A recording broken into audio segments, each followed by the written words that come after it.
What up, yo? Welcome to the nation.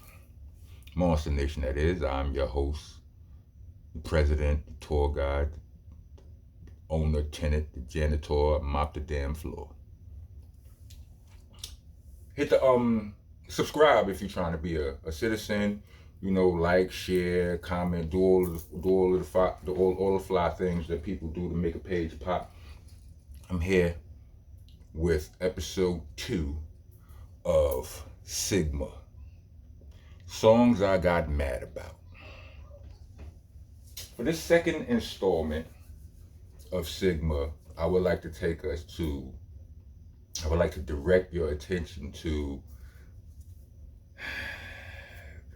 Curtis Jackson, Mr. 50 Cent, Mr. 50 Simps, as my mother would say. So, the song ain't even a song, but the effect was the same. It's the Till I Collapse remix or freestyle. If y'all not following me, hold on a second. Let me get y'all right quick. Till I Collapse is an Eminem song, right? This one.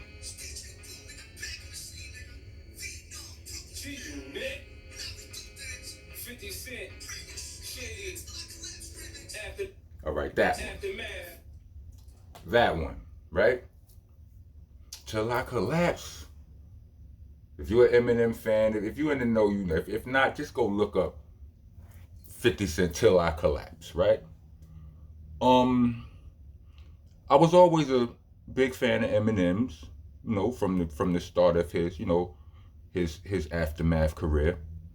Wasn't aware of him before that, but shit, I might have to do a episode on Eminem, How My Name Is, because with him being the white rapper, nobody saw that coming, and anyway, we'll get into that in another video. 50 Cent on his come up. Pause. I was tuned in, like I was glued into his movie, the movie, to his life as it was happening, right? I was glued in. Me and Sean Price, my beloved brother, Ruck, we used to have debates because we both was like, I was checking for 50 Cent and he was checking for, believe it or not, G-Dep. G-Dep was his favorite rapper on the rise at that time. And mine was 50 Cent, right? And we watching both, you know what I'm saying? We be fake battling each other with 50 and G-Dep songs, right? Needless to say, no disrespect to G-Dep, I won that argument, right? But here's how I began to win. You know that saying when they say people be happy for you, like people want you to do well, just not better than them.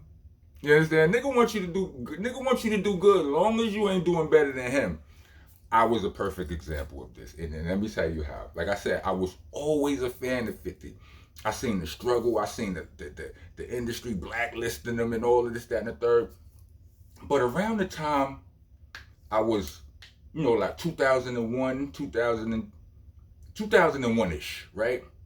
I had just, maybe 2002-ish, somewhere around there, right? Like, I had just exited out of my second solo deal. And that was the last actual deal, like in a manner of speaking, I was exiting out of my second solo deal, right? And I was about to take some time. I decided that I wasn't going to just rush back into trying to get a new deal and nothing like that, right? So I took some time to sit back, focus, learn some things. You know what I'm saying? I wanted to put myself up on game, right, before I jump back into the race, right? But this was still in the era of time where, my intentions like I intended to be the best, the biggest and best rapper in the world. That was the type of time I was on. Like I was just on a, like I was just signed to Interscope. You understand what I'm saying? Geffen was Interscope at the same time. I was just signed to Interscope. That's what I was shooting for, right? But that's over. I'm trying to figure out how I'm gonna come back bigger and better. I rap better than everybody. You understand what I'm saying? But there's some dudes out here I'm checking out. I want to see. You know, I'm fans of some dudes, and 50 is one of them. Right? To circle back. Then the rumor began to spread that Eminem had interest in 50 Cent. Right? Now this is Eminem. This is the shade. This ain't the budding artist Eminem. This is multi-platinum Eminem already. The guy. And in my mind, I said, "Word." He said, "Niggas talk about 50, 50 going to Shady? Well, Eminem talking about signing 50?" And it seemed like it happened fast too, right? So it was like I heard this shit one week. I had like a few minutes to analyze this shit because I'm like, Eminem. I mean, like that might be a good place for some because everything that come off of that NWA family tree, them niggas all were, they gave you uncensored hip hop, unadulterated. Like they ain't put no cut on it.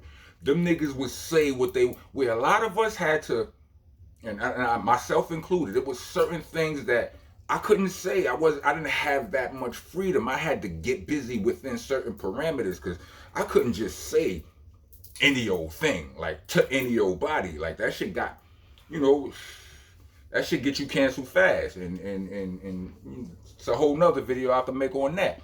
But everybody from that NWA family tree all was on some, we don't put no cut on this shit. These are some of the most reckless talkingest MCs we got in the whole game. Like these niggas is crazy, right? So I'm like, that might be a good place for the nigga, like, cause he get to be him. You know what I'm saying? Ain't nobody gonna try to tone him down. Not over there. Nah. I'm like, this could be, right? I have my hope, But I promise you, a week later, when I heard this shit here, 50 Cent, Shady, Aftermath. The second he said Shady, because like this, I'm playing this off of YouTube. Salute to YouTube, right? It starts.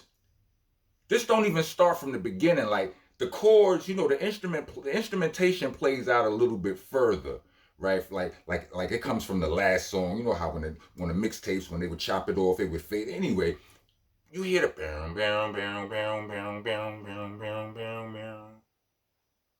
Then you hear them gunshots. Pow, pow, pow, pow. You hear 50. And then he say, Shady, Aftermath. Then he says, the Dream Team. I'm like, ugh. We gotta get well cards. Yeah. Niggas are sick.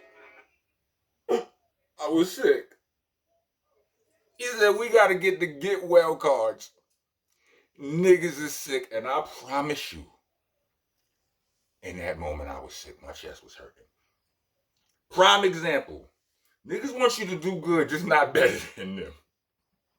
Because I knew I'm like, oh, it's over. Was I wrong? This nigga owned the game for the next few years. So then I listened to the bars and all of that, and I don't know if I'm allowed to be playing all of the bars going into all of this shit, but I know them well enough that I could just spit them for you. The nigga, he goes into the rhyme, he says, I don't think I won't hit you cause I'm popular. Got a P90 Ruger to pop it, yeah. And I'm like, at this point, like I'm analyzing, I'm like, okay, this is 50. This is regular 50. But in my mind, what I'm paying attention to is the Eminem connection, right? Nobody from the NWA family tree ever rapped quite like Eminem, right? Corrupt, close, right? But I'm speaking as far as dexterity in bars, in the technique, like a lot of syllables and shit like that, right? 50 wasn't known for using a lot of syllables per bar before that. Not to say that he couldn't, because I had came across certain joints where he used more than he usually do. But this was probably before he got shot, though. Like his voice and his flow changed a little bit, in my opinion, after he got shot. So it seemed like he didn't, probably him not using that many syllables could have been an effect of that as well. But I'm listening because M is a syllable ass nigga, right?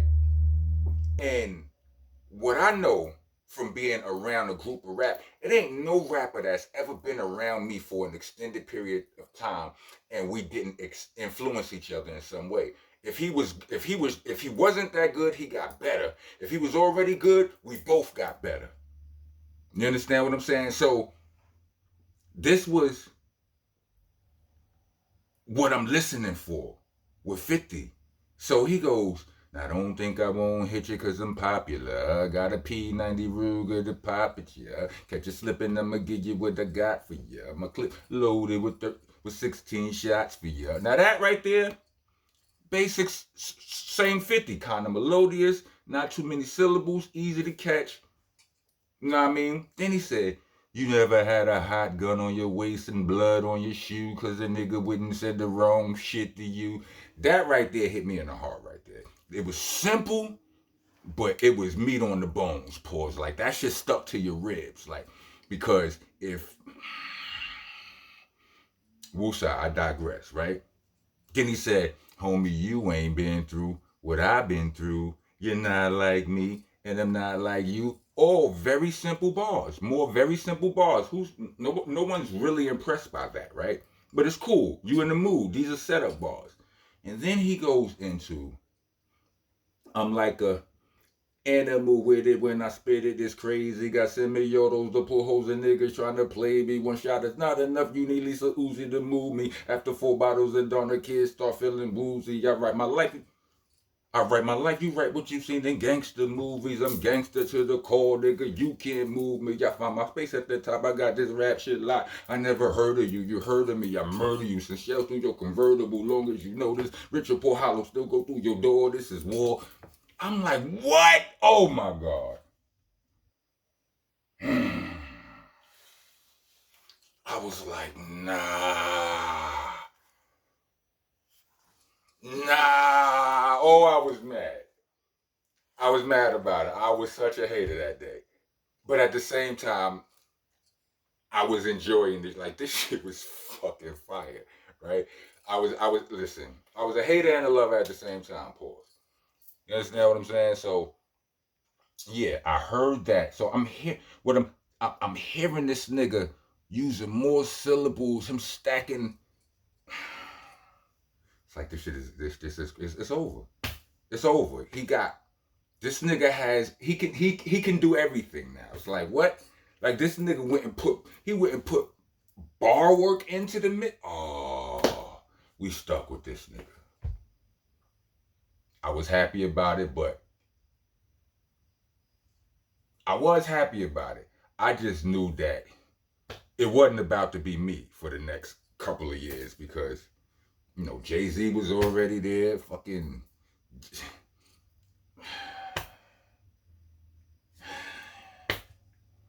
and Nelly. I feel like both of those things happened around the same time too, right?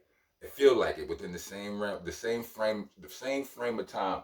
But yeah, Nelly was already out here. Like the hip hop was already trying to lead. Well, Ja Rule was already this big. Like it was crazy. Pause. Like Ja Rule was like the game was it was a whole the game was looking a whole nother way at that time. And if anybody was gonna bring back the hardcore, it was gonna be me, god damn it. And then he did it. And I didn't like it. I didn't like it. Salute the fifth though. Um like, comment, subscribe. Subscribe, I said that again. Subscribe, share some shit. You know what I mean? Go out there, get Ether Rocks. Check out the new boot camp song, What You Call Strength, and holla at your homes. Get a rock on, rock going. Oh yeah, if you made it to the end of this, end of this video. What's good? What's good? Let me get 4 thumbs up. Keep it simple. 4 thumbs up. And we out. I'll catch you on the next ones.